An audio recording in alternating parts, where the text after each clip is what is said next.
Mark Sharman, a former ITV and Sky news boss, explains to former BBC and ITV reporter Anna Brees how the mainstream media has lost its moral compass, failing in its public duty to investigate and report fairly on all sides of the unfolding COVID story, by focusing so heavily on the government narrative. He gives a stern warning about how journalists and news organizations will be held accountable for their silence, as well as their inability to raise probing questions and promote open discussion at this critical junction in history. Hello everyone, it's the 30th of December 2021 and this is an exclusive. I'm speaking to Mark Sharman, a former boss for ITV and Sky News. He's 71, he lives in Southsea in Portsmouth. He's a dad and a granddad. And I have done interviews with journalists before. Sue Cook used to work for the BBC, David Rose used to work for the BBC, now at the Mail. But I've never spoken to someone who had your position. He was at such a senior position in a mainstream media news organisations. I do appreciate you left ITV in 2008. I did as well, actually. We know a lot of the same people. I was very happy at ITV, actually. And then I went to the BBC as a presenter for BBC South Today. But I did enjoy my time at ITV and I still talk to people there. Very fond memories. And I think you have as well. There was a lovely family feel to where I was working at ITV in Birmingham and Oxford. We've got some questions. I just let everyone know you are not particularly comfortable on camera. Like me, I think. I was very happy doing the media training with corporate clients, showing people how to film and edit at speed, professional quality content with their mobiles. But something happened, didn't it, in March 2020, where we felt something wasn't quite right when it came to what we were hearing from the mainstream media. And I think the mother in me took over, and I think the father and grandfather in you has taken over, and you're doing this because you feel you really need to. And I think it's a very important voice that we need to hear. I know you have written an article and approached a number of mainstream media organisations, and I believe you're going to be doing other media interviews potentially in 2022. But I do have to thank you, Mark, for talking to me exclusively, so we get that first kind of idea. You may love this, Mark, and just carry on doing lots of interviews. I hope you do.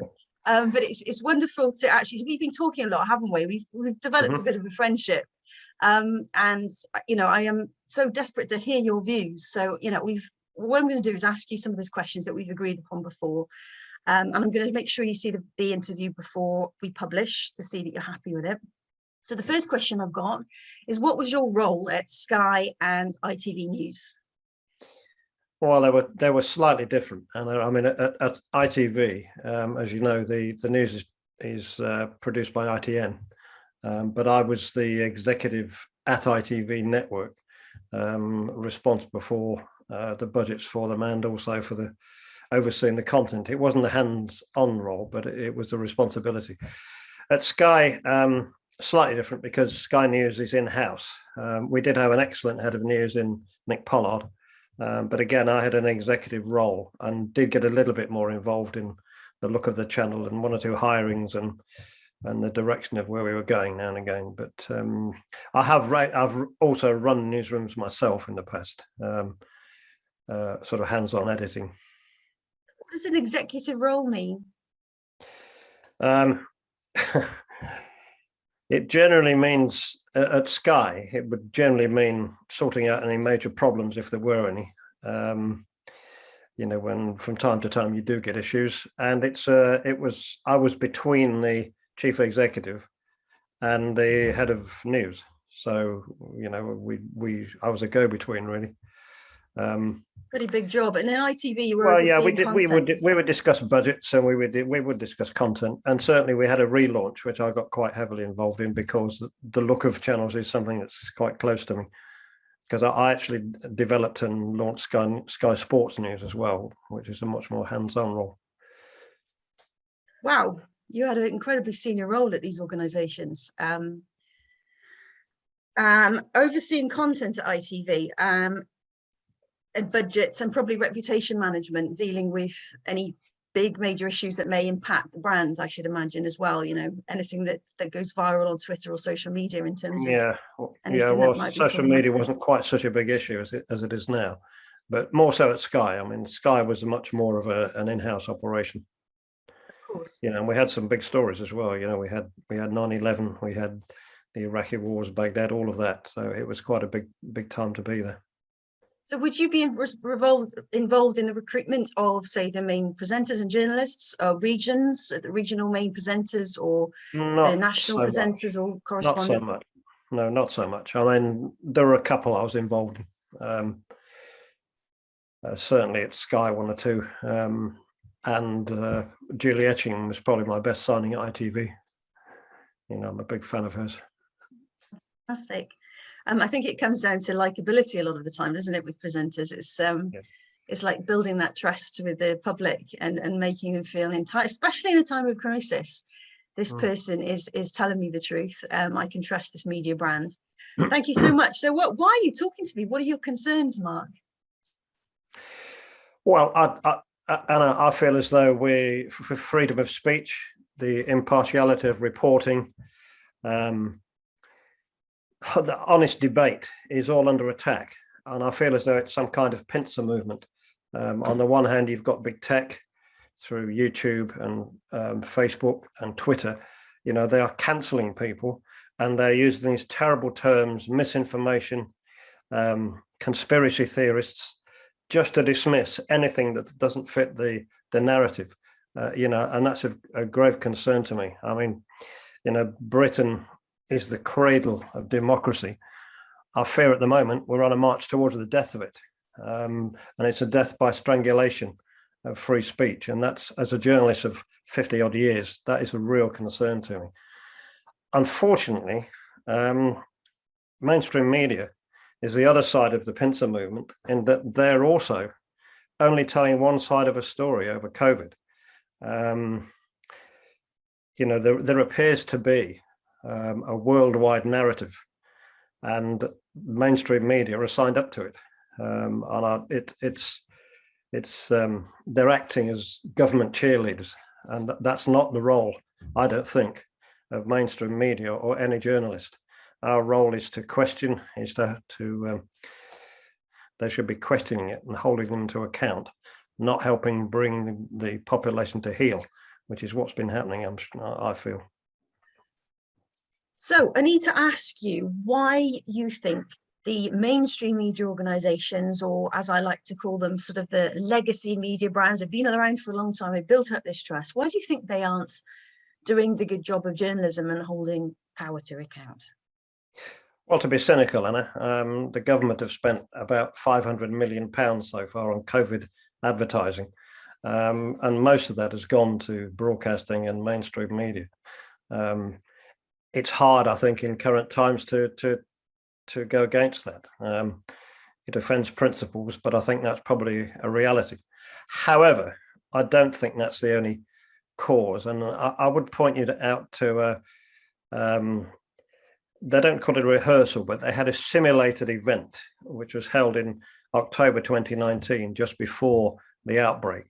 It was a simulated event which, funny enough, was based on a coronavirus outbreak from China.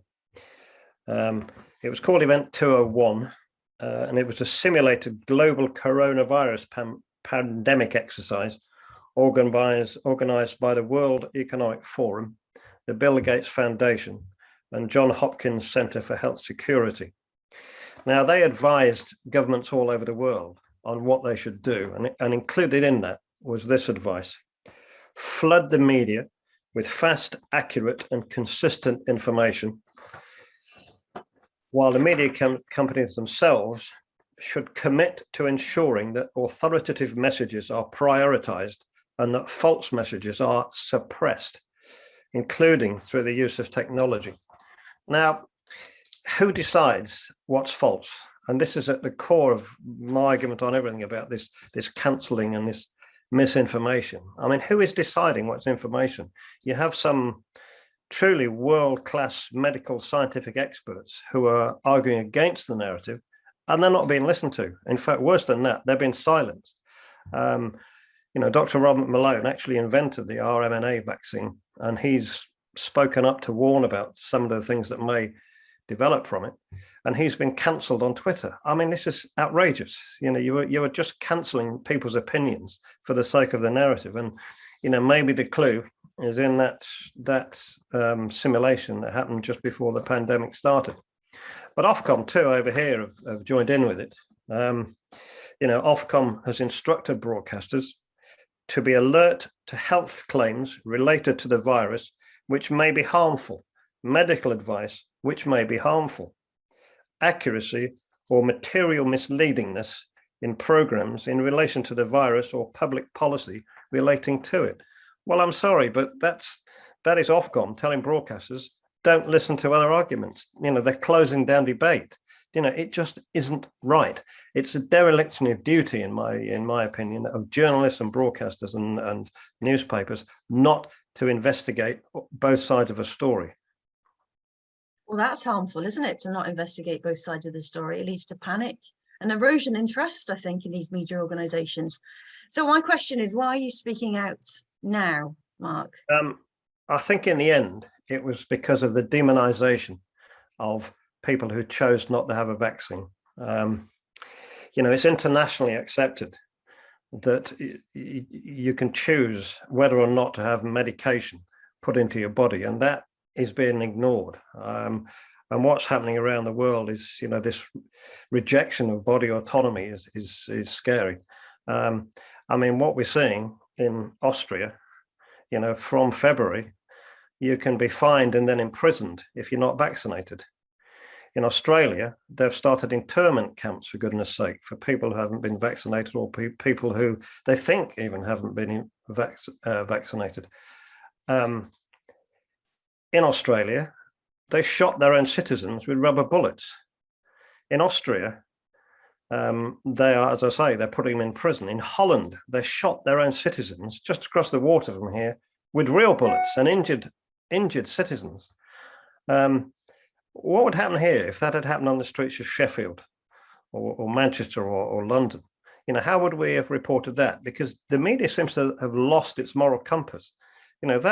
Those demonstrations in Holland and Belgium were described by our press here as mob rule. These are people just making a point about basic freedoms. I'm not surprised they get out of hand sometimes, by the way, but that's another thing. But we've lost sight of the fact that our freedoms are being eaten away. This new normal, it's just, you can't accept it because what comes next? We're being conditioned to a position. But it's the same here in the UK. There have been several what have been described as anti-vax marches around the country, and particularly in London. They're not necessarily anti-vax at all, actually. Quite a lot of the people on the marches have been vaccinated.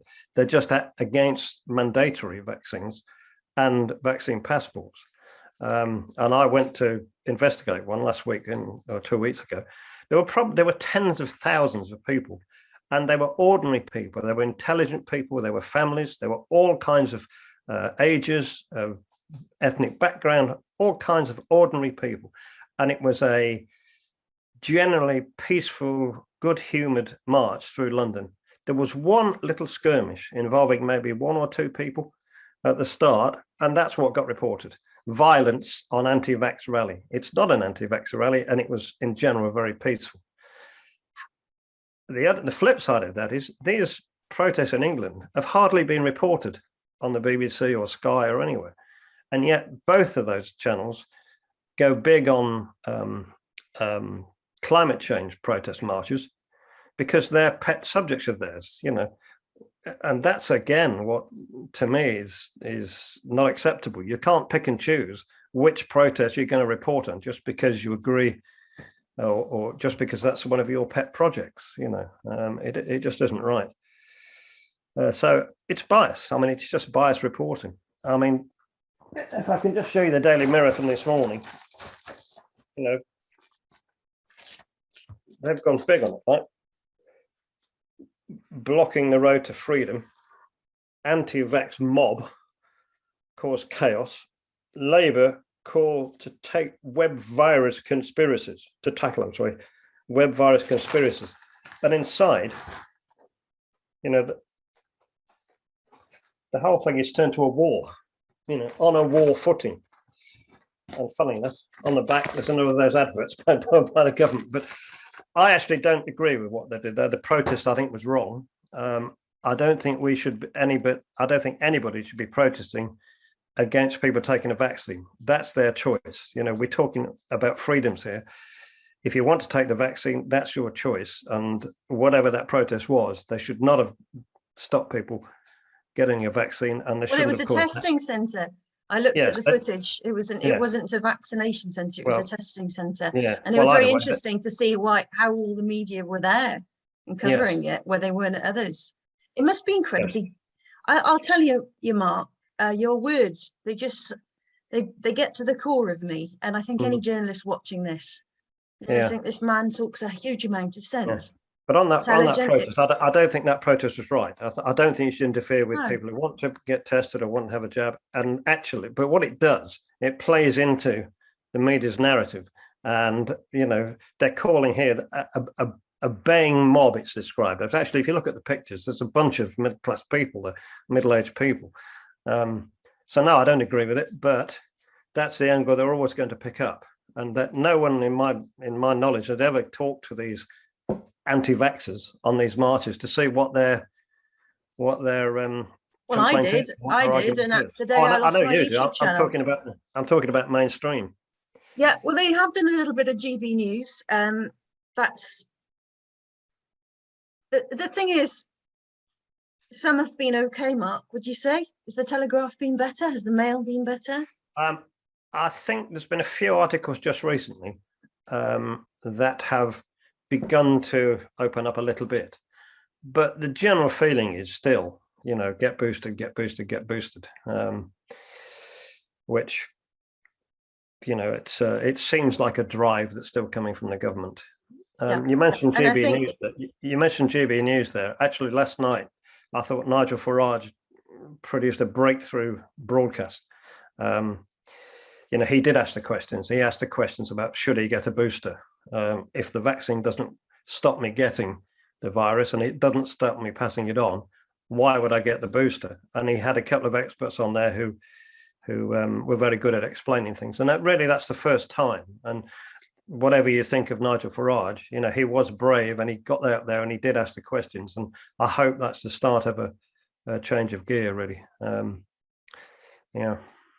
GB News is a really interesting one, and I definitely think we're all a product of the media brand we trust. If you're like my mum and dad, you read the Mail every day.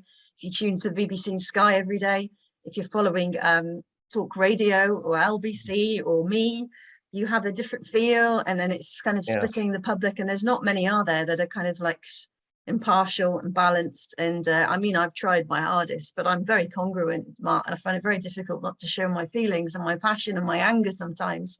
By providing the counter narrative, it wasn't there. So I have been as much as I can be the counter narrative, and it's hard. But that's why it's important that the main broadcasters actually start looking at some of the other side of things. You know, there are some serious papers being done by, you know, top level world scientists, and they're looking at the data and they're looking at the results, you know, and they are saying that there are dangers in this vaccine, and they've got the figures to prove it, and they're worried about what might happen. Now, I think that if you're going to vaccinate children, I should say here, I'm not a scientist and I'm not a doctor and I'm not taking sides. My only argument is, please tell us both sides of the story. You know, I'm looking at this from a media point of view. But if there is this scientific evidence, and it's fairly convincing, it should be being discussed, because any parent in particular who's wanting to decide whether or not to vaccinate their children. I mean, number one, I personally don't think children need a vaccine because they don't suffer from the virus particularly, and probably won't pass it on. But the point is, if you're making that decision, it should be an informed decision. And they're not being informed because they're not being made aware of some of the things that have gone wrong and are going wrong. You know, and again, that's a concern, but it's down to Mark. No, Mark, this is really serious. If I were to say that, that word misinformation and conspiracy theorist would be plastered all over it. And that's what's wrong. It's lazy to just dismiss things as conspiracies and misinformation. Don't say it's misinformation. Go find out. Go investigate. You know, ask some questions for yourself instead of sitting on your ass and just passing this on all the time. I mean, what's happened recently as well, there's actually been, not an exaggeration even, there have been lies told. I think the Sunday Times used a figure of 90% of all people in ICU were unvaccinated. It was actually 48% at the time, but that was in the Sunday Times. It was then repeated by Jeremy Kyle, by ITV, I think this morning, by Lorraine, by ITV, BBC News, ITV News, and Sky. They all kept on repeating that figure. I contacted Sky actually, and to be fair to them, they did correct it. But I don't know why. I mean, why are they not checking figures? Why are they just lifting it from one day to another? Government ministers too. Government ministers also use that 90%, which is just isn't true. It was 48%. Well, I think Boris even said it. Do you mind me just mentioning Jamie Jenkins, who was the former head of health analysis at the ONS? He's been good, hasn't he, in analysing the data. Certainly somebody who knows what he's doing. He's been on the BBC before. He's kind of been challenging this 90%. This is a lie. You know, there's lies, and then there's you said it's a concern, but I'm a mother, okay, with children 7, 9, and 12. Do I get them vaccinated or not? If I'm only hearing one side of the story and go and get them vaccinated, and I've not got all the information, that is really serious, Mark. Yes, that is incredibly serious. These journalists need to realise how serious that is. It is. Well, I think, as the phrase before, it's a dereliction of duty, because, you know, it's very easy to find out that these tests, the clinical tests on the Pfizer vaccine, do not finish until 2023.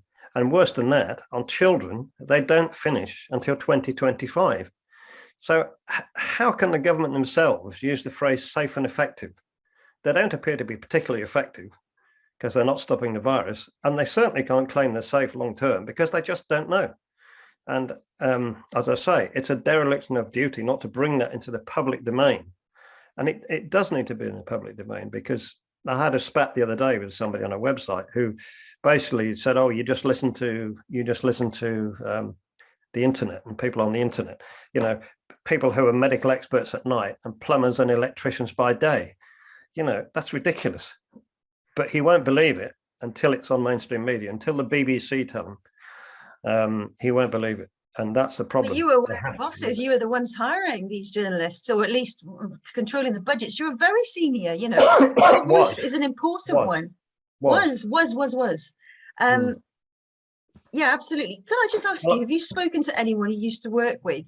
Because I certainly have. Yes. ITV and Sky. And what's been the feedback? Well, at Sky, as I said, we did complain through Jamie Jenkins, you mentioned. I mean, Jamie's a genius, really. He's right on top of this. But we have mentioned it to Sky, and they did correct. I've also asked Sky whether they wouldn't carry debate, giving it all sides of the story. Got no reply to that. But I mean, I know from individual stories that there are people in ITV regions who have been told, do not bring to us any stories to do with vaccine injuries. In fact, I think one person got threatened with losing their job. But I know in newspapers, people have tried to correct copy, they've tried to balance it out, and they've been pulled back by bosses. And I know that you yourself pitched a story with a widow of someone that died from after having an injection. So she was told by doctors. I don't think they ever had the inquest yet, but that story was pitched to This Morning. Didn't want to know. I've personally tried to get a couple of articles away that I've written. Didn't get them away anywhere. And there was a doctor who wrote a very good article about why the NHS doesn't need to keep vaccinating its staff. Went round most of the national papers, didn't get picked up.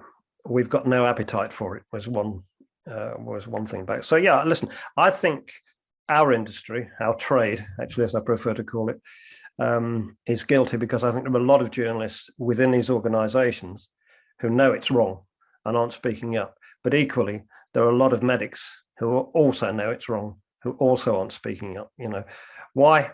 Don't know. Fear of losing their job, fear of putting their head above the parapet. I'm not sure, but the people are there. Do you mind me asking, what was the response there when you contacted them with, I know the NHS immunologist and the others in your stories and articles, did they respond, or did they ignore you, or did they just say, we've got no appetite for this? What was the response? No appetite, usually. No appetite. I mean, no appetite. Okay. My particular article was due to go on the Sunday Express, and then it got pushed out by something else. So that could be real. I don't know. Why not? Happens. Okay, well, at least they got back to you and said they have no appetite for this, but we have an appetite for it. Mark, I'm just going to mention now, Jasmine Birtles. You'll all recognise Jasmine. She's like the female Martin Lewis, well-known presenter.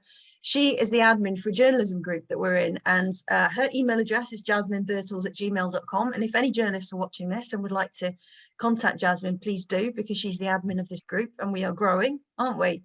Where we can talk freely. It's a support group, but also taking action in because we do have the appetite for this, Mark, because we do understand the role of journalism and how important it is at the moment. Can you win back this trust once it's lost? We're talking about if can I what? Sorry? Can these media organisations win back the trust that they've lost? They have lost. I think in any situation, if you lose trust, it's very hard to get it back. You're right. They have. If you go out on the streets, people do not trust the mainstream media as much as they used to.